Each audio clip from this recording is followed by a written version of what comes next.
This is Rhyme and Chaos, where we interview people who've lived through or studied times of great upheaval, tyranny, or authoritarian takeover. We hope these interviews can help us understand what is happening in the United States right now and how decent people can fight against it. Today, my guest is Hue Lee. He's from Beijing, China originally, and came to the US to study. He's the author of Dividing the Rulers, How Majority Cycling Saves Democracy, and he has a PhD in political science from University of California, Davis. I first became aware of him because he's a huge star on TikTok and YouTube, where he's done comedy, but now frequently discusses American, Chinese, and global politics in monologue videos, often debunking some of the misguided ideas that trend on TikTok. Welcome to Rhyme and Chaos, Huey. Well, I definitely wouldn't say a big star. I mean, especially since you will probably find I'm not as elaborate as I appear to be, because most of my videos were scripted. You know, I knew exactly what I was gonna say. Well, a big star. I mean, these things are relatives. You know, I think you have millions. Your likes are in the millions. So for some of us, that seems big. But let's talk about your book first. Can you explain what is the concept of majority cycling? It's actually pretty simple. Basically, it means, you know, when there's a majority, in the past, people used to worry about the tyranny of the majority, but empirically, it didn't happen all that often. So partly it was because the majority is never like a fixed thing, right? So the majority consists of different groups, and these different groups, they keep realigning all the time. It's not just happened during elections, but they keep realigning real time at any moment, especially in countries with coalition governments, right? I suppose you know what coalition governments are, right? So it's like not like America, where you have different parties who have to come together to rule. Yeah, it's like in parliamentary systems, some governments are consisted of different parties, right? So in that case, it's, you know, the so-called majority is really not one entity, right? It's made of different entities, and these different entities, they can realign themselves with the minority, or in other words, the winners can break apart at any moment and realign themselves with the losers, right? Part of the winners can break apart and realign with the losers. So that process basically makes sure that there's, in real democracy, there's really never a stable majority. And so that process is called cycling, right? Because you can never really predict what will happen in the next election cycle. You can never really predict what will be the voting outcome. And so when you look at the United States right now, how would you see it? Because also there isn't obviously a coalition government here. Yeah, right now, in the past, the political parties in the U.S. were famous for not having strong party discipline, right? So there was a lot of cross voting, right? Parties vote with one party, the members in one party can vote with the majority of the other party all the time. But these things no longer happen that often, especially under Trump. Basically, almost every bill is, basically every bill is voted on, across, not across party line, but every bill is on the party line, right? So yeah, you either vote with this party or you vote with that party. So there's really no much cycling going on. You can exactly predict the outcome, right? Right now, basically, there's no way for the Democrats to get any of their bills passed. Do you think this is a failure of the current American system itself that makes it much easier to have a kind of tyranny of the majority? Or do you think particular things have gone wrong in this country, like Citizens United, or factors that you could blame for this situation? I'd say both. I mean, a two-party system like this, eventually, some scholars believe that eventually, sorry, I am not in academia anymore, so I can't cite specific names out of the top of my head, but some scholars believe that this sorting process will happen eventually. By sorting, it means like voters will sort into two parties more accurately. So two parties will become more and more different, right? Even though they both fight for median voters, but in the long run, they also become more and more different because voters realize which party they really belong to. So the two parties become more and more distinct. So that process is called polarization, right? Especially, at some point, Trump's strategy was not to court median voters, right? His strategy was to find a new turnout, to find people who used to not vote, like the Nazis, people who used to be outside the politics. Nazis, right? Anti-vaxxers, to get them. Yeah. So basically get them into the electorate, right? So that further makes two parties more and more different, right? So it's kind of in a way, it's kind of I would say a necessary outcome of the two-party system, right? But of course, there are also some accidental reasons, as you said, Citizen United, and maybe also some other too many billionaires, or maybe just Trump personally. The personal characteristic of Trump also, contributed a lot. If he didn't without exist, him, So it's really hard to say. Yeah. So you interact with, I know you're modestly saying you're not a big star, but you do interact with thousands, I think possibly hundreds of thousands of people on TikTok, YouTube, and Substack. And your videos have been liked millions of times. And I think probably a majority, or at least a lot of your fans, are American. And many of your videos are you correcting views that you have encountered that you think are misguided, sometimes about China. Like some of the links you sent me were sort of idealistic Americans looking at China. But when it comes to the United States and China, what do you think the most misguided ideas that you encounter are on TikTok and elsewhere on the internet? The most misguided idea, that's a little hard to say, but I would say some misguided ideas. Give me a few.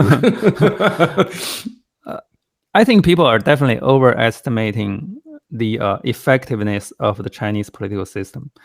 That's it's kind of by the way, I just want to say, one of the reasons that most of my audience are Americans is that I basically stopped speaking Chinese, and the reason I stopped making Chinese content is because I was afraid, right? Because if I make too many Chinese content, I'll get on the radar of the CCPs, and that I don't want to get on their radar. So that partly already, the fact that I gave up my native language already sort of suggest how much fear I had growing up. So but even if you don't look at my personal experience, just data wise, I think it's still pretty easy to tell like China is not nearly as promising as a lot of people imagine, because I think one of the most important feature of the Chinese economy is the regional disparity. And that disparity is not the same as the disparity in America, right? Because in America, of course, there's huge regional disparity. But the thing is, people can move from states to states relatively freely, right? If you really can't stand your home state, okay, you can just, pack and leave. But in China, the problem is a lot of people can't really leave, especially this public school system is based on something called hukou. I don't know if you heard of that term. Residence permit, right? Yeah, it's like a residence permit, but it's not just, it's really hard to change, right? Even if you are... All your social services are tied into the location of your residence permit. So, yeah, but I think the most important variable is public school enrollment, right? Because these kids, these rural kids, they are born in big cities, but they're still rural kids because they don't have the urban hukou, right? So if you're say if your parents are doing some delivery job or some janitor job in Shanghai, and you were born in Shanghai, but you are still considered a rural kid, and you can't really go to public school in Shanghai. So what happens is a lot of poor people have to send their kids back home to their hometown, and while they work in the big cities to earn a living, right? So the amount this kind of people, like the amount of this kind of people is huge. It's not like just a footnote of the economy. These are, if not the majority, these are a huge minority of the population. There are, I think there are at least 50 million so-called left behind children. So children who can't live with both of their parents, right? So it's called left behind children. Yeah. So, but those people, you can't really observe them. Let's say if a Westerner goes to China, he can't really observe these people because you don't see them in your circles, right? So they live in their dorms, and the kids live back in the countryside, and in extremely poor living conditions, and go to schools that hardly has any resources. And their parents normally live in these very crowded dorms for workers, for factory workers, or for restaurant workers, and they don't interact with foreign visitors, right? So, but Huey, don't you think that's changing? I mean, there doesn't seem to be any possibility that they're going to change the hukou, the residence permit system. But what does seem to be happening is that third tier and fourth tier cities in China are getting to be nicer places, places that have pleasant riverside walks and where the quality of the schooling is actually going up. So, I mean, don't you think there might be another approach to development? Yeah, definitely. Yeah, so mathematically, I mean, if the growth rate keeps up, eventually, 水涨船高. I've never heard of it. When the water is going up, all the boats are going up. So it's like a Chinese saying, right? So if you can keep up the growth rate, I mean, eventually, of course, even the poorest area will somehow benefit, right? So that's of course, that's mathematically guaranteed. But the thing is, can you always keep that kind of growth rate? Right, and that's been a struggle in the last few years. At least based on other countries' experience, I don't think any country can keep growing like that forever, right? There are a lot of hard constraints, population, right. And there's the labor capital ratio, right? So when you are labor intensive, it's by having a little capital can generate a lot of GDP. But when you are already sort of capital intensive, you don't have as much labor, then the the potential for growth will be very limited, right? So right. Now, so what about the United States' problems? Because you also do talk about them, and I mean, you earlier were talking about polarization, and earlier today I did a search on Twitter for Charlie Kirk, and then I did one on Blue Sky, and I just got the top results in both. And it was like two different worlds. The Twitter results were people talking about how evil the left wing is, and saying all kinds of things about liberals and left wingers. And in Blue Sky, everybody was criticizing Charlie Kirk, and people have written these very sort of anodyne, or not anodyne, like these obituaries about him that actually praise him. People in the New York Times, Ezra Klein, that kind of thing. It's like two different worlds. And I certainly am waking up every morning at the moment dreading to turn on the news, because the feeling is, what is it going to be today? Is there going to be they've bombed a boat of unknown people off Venezuelan coast, or they've declared tariffs of like 500% on some tiny country in Africa, or they've rounded up a bunch of immigrants, using masked men. Every day seems to be an assault on decency. So, I mean, that can't sit too well with you, can it? Yeah, I think that's definitely it's definitely scary. I think one potential solution I can think of is because based on other countries' experience, normally when you have more parties, right? Because polarization by definition, you need two poles, right? So when you have multiple parties, normally it should be better, because the the conflict or the disagreement within each party will be more expressed. Like right now, people in America mostly they forget about their internal disagreements, especially the Republicans. They don't, of course, they still disagree with among themselves, but that's not what but that disagreement is not visible, right? Because the focal point is only the left versus right, and all their attention is attracted to their conflict with the left. So the party system sort of reinforced this the polarization in the electorate. Of course, the electorate also reinforced the party system, and it's becomes sort of a vicious circle, right? So if one day, I mean, it's a big if, and it's a long shot, but if one day America can adopt some somewhat different systems and allow different parties to emerge, maybe things can get a little better. But right now, I just don't see a lot of hope. Yeah. What are your feelings about TikTok's Chinese ownership? Do you think the Chinese government puts its fingers on the scales when it comes to content and sort of forces TikTok to downplay videos about horrible things in China and make more popular those videos of young Westerners in Chongqing and Shanghai being amazed by the city or high-speed trains or electric cars?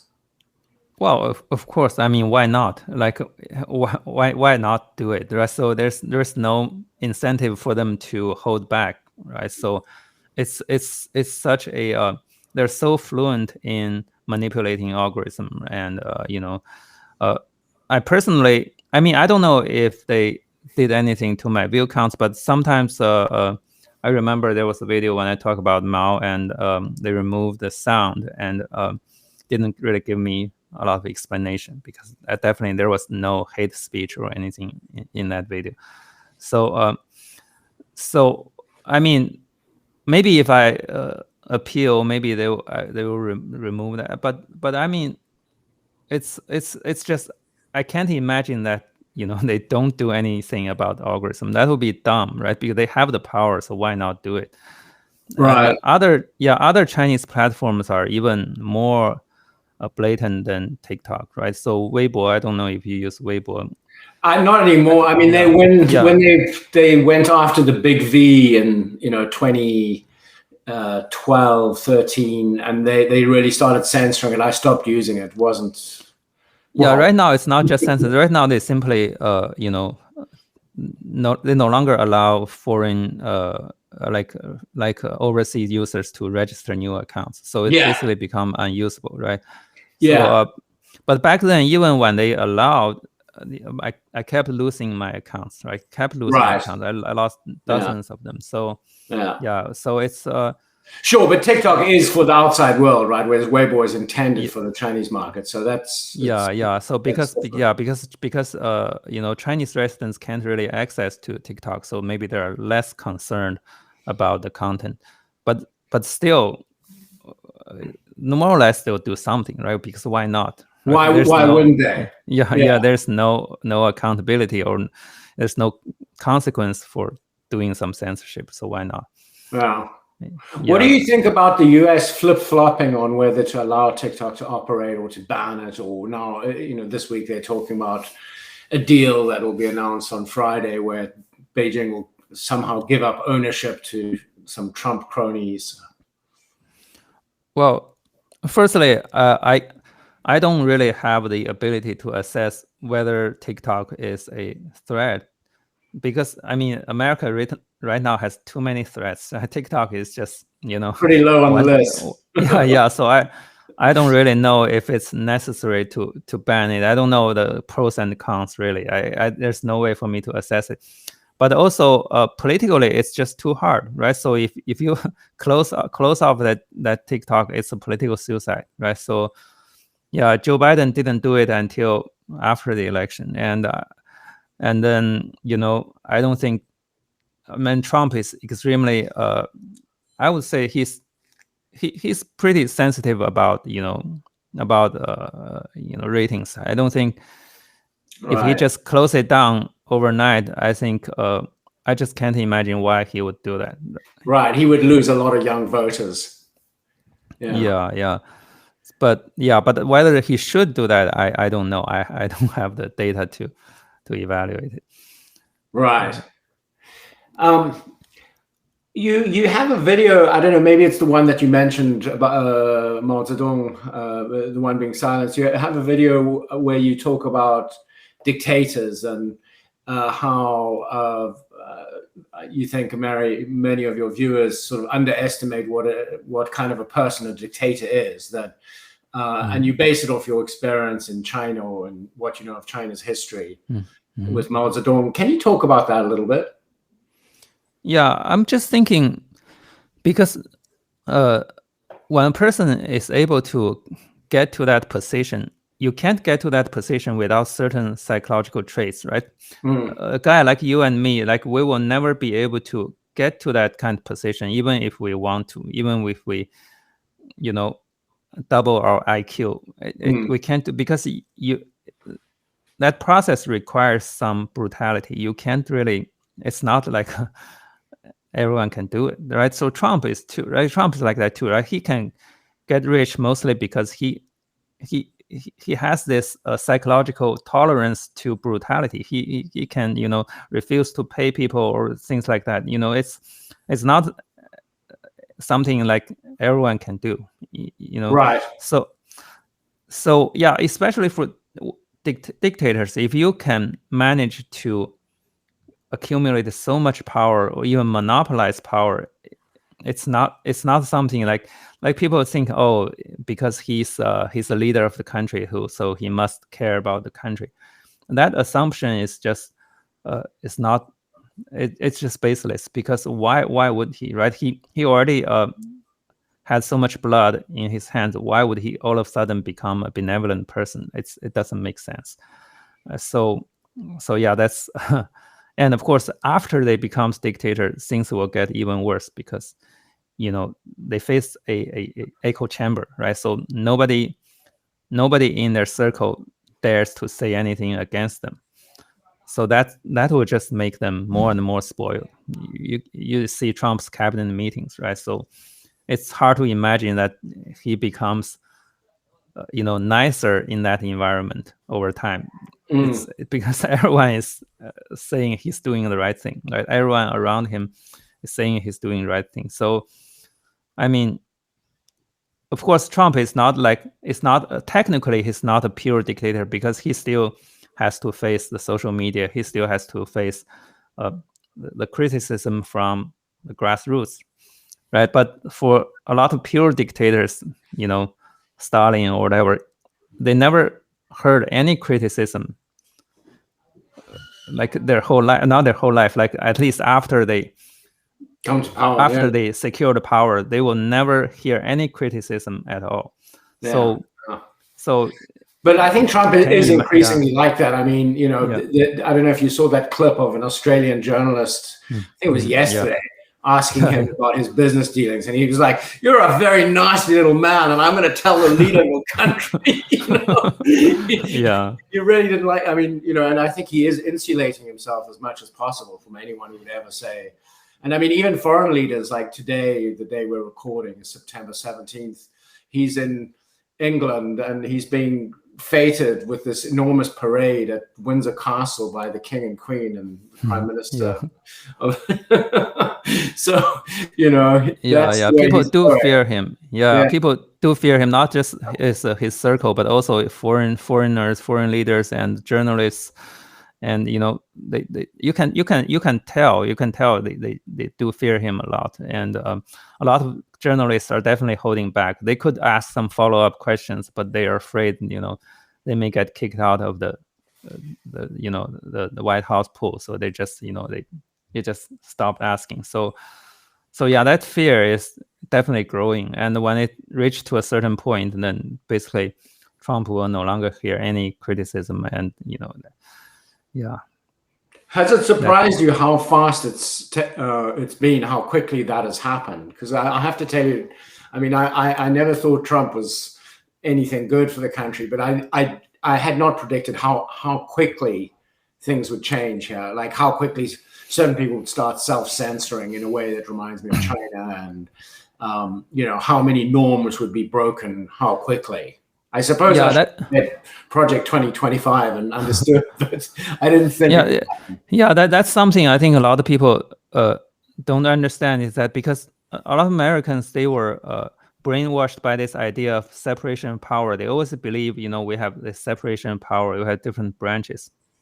But if you really, if you really study the comparative examples of different countries, you'll see that the power of a president is it's really hard to constrain a president, because the president has something called personnel power. He can fire hundreds or even thousands of people, and that power belongs to himself, belongs to no other person in the country, right? So he controls thousands of power holders' job security, and that alone is really hard to constrain, because all these people fear losing their jobs, and he can use that to sort of extort concessions and force people to do things for him. Right. And of course, he can also use the law enforcement to tilt cases to his favor. And of course, the legislators will also ask him for favor, because he has so much power. That means he also, when you have more power, you have more attention, right? So he enjoys more power, so he enjoys more attention. And because he enjoys more attention, all these legislators have to suck up to him in order to, in order to get more media coverage, in order to get his endorsement, things like that. And my sense is that in the first Trump presidency, the people around him, most of them were sort of professional government people, whereas the people that gathered very close to him for his second presidency are all grifters. They're all people who either want power or money and are extremely driven to gain as much power and money as possible, and they understand what the rules of the game are with him. So it's those people are not going to go against his wills at all, are they? Yeah, no, they won't. Yeah, I think this is by design, right? The first term, Trump wants to learn the trade, and he hired some professionals, he hired some technocrats, and sort of get things on track. And then once he learned the trade, he started to kick those people out, right? So almost none of the current cabinet members is from the last cabinet. Maybe only one or two is from the last cabinet, right? They are all new people, and they're all mostly unexperienced people who has like unquestioned loyalty. Like they are just they'll do anything for him, right? So yeah, it's not new, right? The Cultural Revolution was sort of like that, right? So the Chinese Communist Party used to have a lot of technocrats, but then Mao felt like he couldn't do whatever he wanted, so he basically, the point of a Cultural Revolution was to remove the technocrats. That's the real motivation, right? The other things are just side effects, right? The executions and everything, those are just side effects, right? Like the Wudou, like the people fight each other. Those are just side effects. But the fundamental motivation was to remove the technocrats, right? So he can do whatever he wants. He can accumulate all the loyalists around him, right? So that's what Trump is doing. Right. So yeah, Mao under Mao it was better read than expert, and under Trump it's better red hat than expert, I guess. Yeah, exactly. Yeah, that's a really good analogy. Yeah. So Hue, I mean, what do you think like Americans should do if they value democracy and freedom? Big question. You mean what do ordinary people do in the face of this incredible political machine that is kind of running over everything? Yeah, I mean, of course, at this point, I think voting still matters, right? So he will definitely try a lot of ways to sort of suppress voting and gerrymandering, things like that. But voting still matters, right? At least in 2026, I'm not sure it would still matter if the Republicans win the 2026 midterm election, right? But at least before that, I think it still matters, right? Because at least if the Democrats has one of the chambers, one of the either House or the Senate, at least it will be harder for Trump to declare emergency or even change the Constitution or things like that. Right? I think that still matters, right? But after that, if they won both House and the Senate, I don't know. I really don't know what to do. Maybe, I don't know, just passive sort of withdraw cooperation, withdraw I don't know, things like that, boycott. But really, if they win again, it's really hard to do anything because now they have full legitimacy. They're like, look, we have the support, right? Maybe that support is fake, but how do you prove it's fake? Right. So like Putin said, I have 87% of the votes or something like that. Like, of course he doesn't, but how do you prove it, right? So right. So yeah, when he reached that level, it will be very difficult. Maybe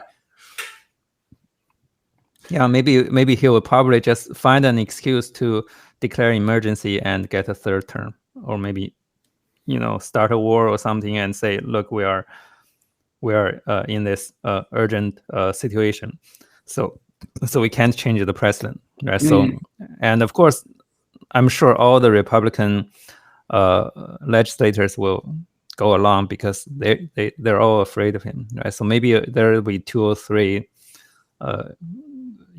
objecting that, but I don't think it would matter that much. So that would be, but of course there's also a physical limit of how long he can live, right? So that's one thing that still makes me a little bit hopeful. But of course,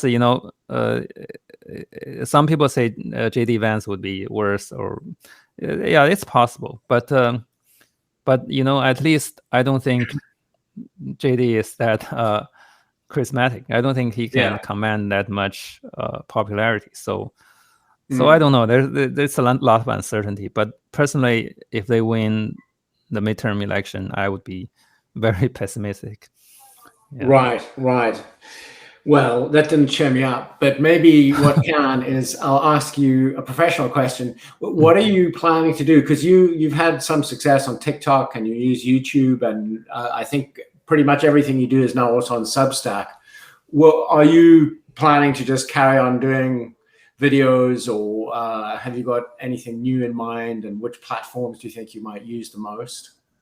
Not really. I never. I mean, I do some private teaching and do some other things, writing. But I never even.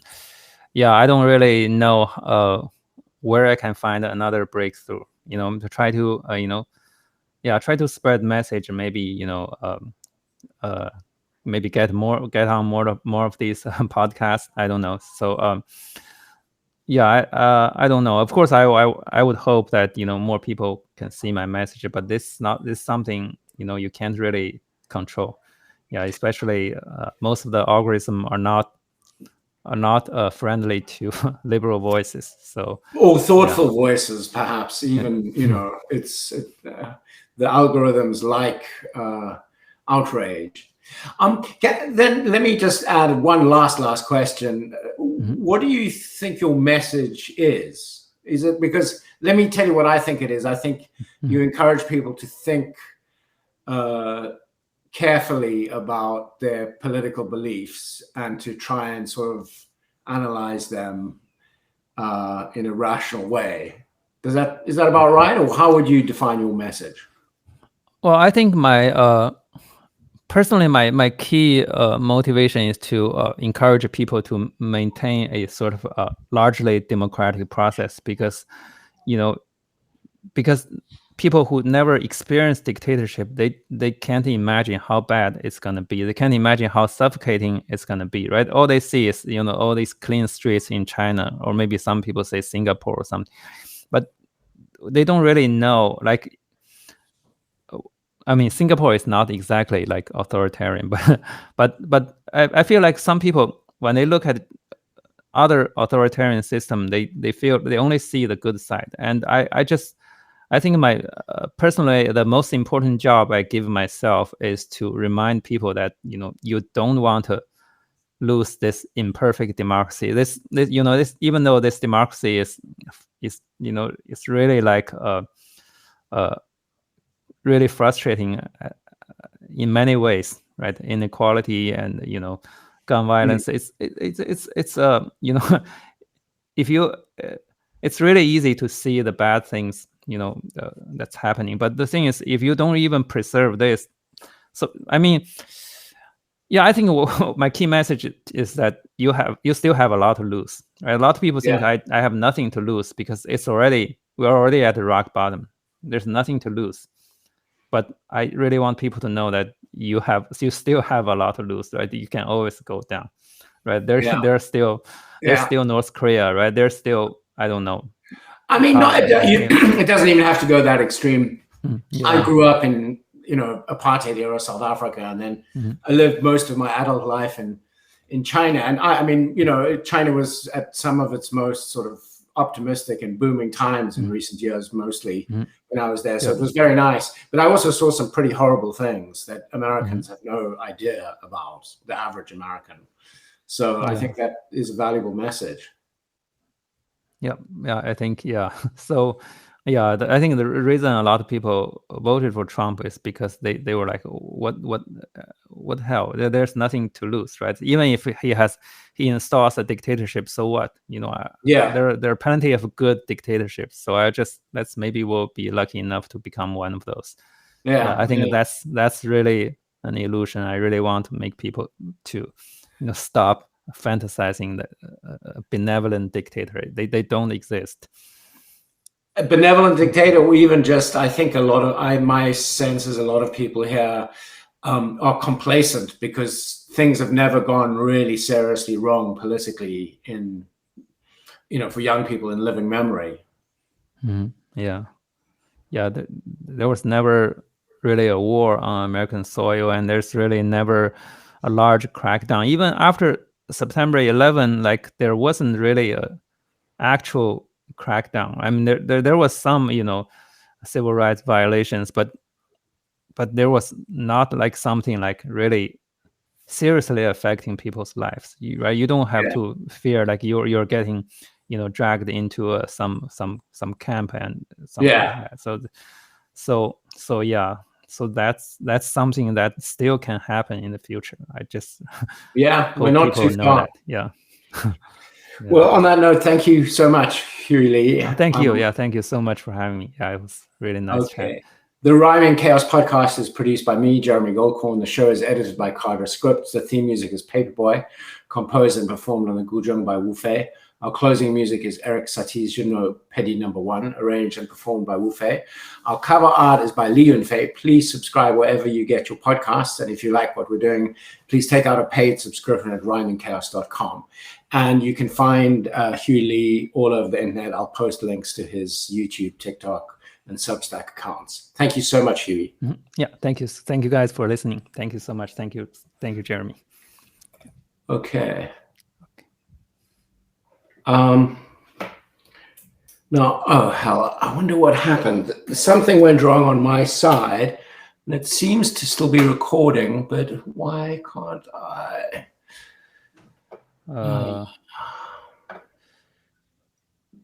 I can see you all right, but just sometimes your screen freezes a little bit. It's something cut out in the middle of I lost sound in my headphones. Okay. And usually it says here, it'll say, I don't know. Okay. So